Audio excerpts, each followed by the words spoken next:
कि लोकसभा चुनाव में भाई 550 सीटों के लिए चुनाव हो रहा है। अब 550 सीटों के लिए पूरे भारत के 28 राज्यों और 8 केंद्र शासित प्रदेशों में, यानी 28 स्टेट्स एंड 8 यूनियन टेरिटरी, इन सब में क्या होता है, एक साथ इलेक्शन होता है। और इलेक्शन होने के बाद सभी पार्टियों के लोग खड़े होते हैं, जैसे आपकी कांग्रेस है, बीजेपी है, एसपी है, बीएसपी है, आम आदमी पार्टी है, एनडीपी है, टीडीपी है, जो भी मतलब टीएमसी है, तो जितनी पार्टियां, सभी पार्टी के लोग अपने अपने उम्मीदवारों को चुनाव में खड़ा करते हैं। किसके लिए?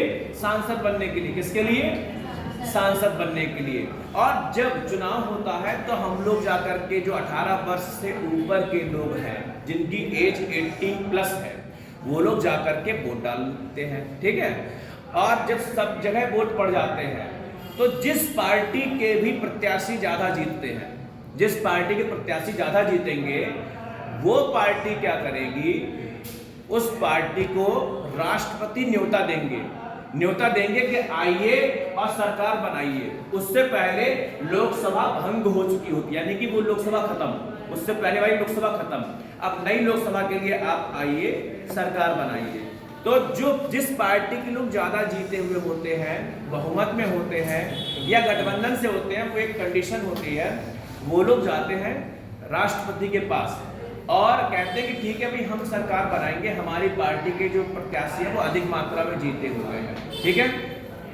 तो राष्ट्रपति फिर उनसे फॉर्मेलिटी कराता है कि अपने दल के मुखिया का नाम बताइए। तो दल का मुखिया क्या होता है कि सभी सांसद मिलकर के, जितने जीते हुए सांसद होते हैं, वो सब मिल करके अपने दल का नेता चुनते हैं, अपने दल का नेता, वो सब मिल करके अपने दल का नेता चुनते हैं।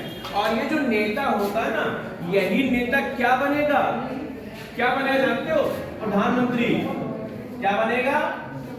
प्रधानमंत्री, प्राइम मिनिस्टर ऑफ इंडिया। क्या बनेगा? प्राइम मिनिस्टर, प्रधानमंत्री। जो सभी प्रत्याशी मिलकर के जिसको अपना मुखिया चुन लेंगे, वह क्या बनेगा? प्रधानमंत्री बनेगा। फिर क्या होगा? उसके बाद एक डेट डिसाइड की जाएगी और उस डेट पर राष्ट्रपति, कौन? राष्ट्रपति प्रधानमंत्री को, किसको? प्रधानमंत्री को क्या दिलाएगा? शपथ। क्या दिलाएगा? शपथ। राष्ट्रपति प्रधानमंत्री को शपथ दिलाएगा।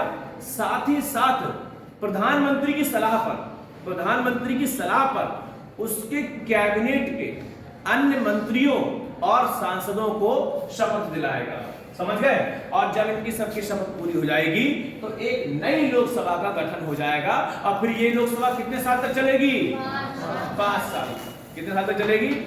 5 साल तक। लेकिन राज्यसभा के संदर्भ में क्या है कि राज्यसभा कभी भंग नहीं होती है, राज्यसभा कभी भंग नहीं होती है।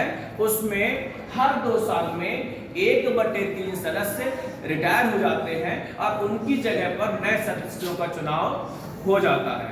तो भाई देखो, सीधी सी बात है, जैसे आपकी क्लास है, ठीक है, जैसे आपकी क्लास है, क्लास में अभी क्या है कि जैसे आप लोग 8th क्लास में बैठे हुए हो, तो यहाँ से पास आउट होकर के आप लोग 9th में चले जाओगे और 7th वाले 8th में आ जाएंगे, यानी कि पूरी 8th क्लास भंग हुई और दोबारा से फिर नई बना दी गई। ठीक है। लेकिन कुछ ऐसी कंडीशंस आ जाएं कि भाई यहाँ पे बैठे हुए हैं 60 स्टूडेंट्स बैठे हुए हैं, 60 पता लगा 20 पास हो गए, उनको बाहर निकाल दिया, नए वाले 20 ला करके बैठा दिए। फिर नेक्स्ट ईयर क्या हुआ कि जो उसके बाद वाले 20 हैं उनको बाहर निकाला, उनकी जगह पर नए ले आए। फिर उसके नेक्स्ट ईयर क्या हुआ कि उसमें जो बचे हुए 20 हैं उनको बाहर निकाला, उनकी जगह पर नए ले आए। तो क्या क्या क्लास खाली हुआ किसी साल में?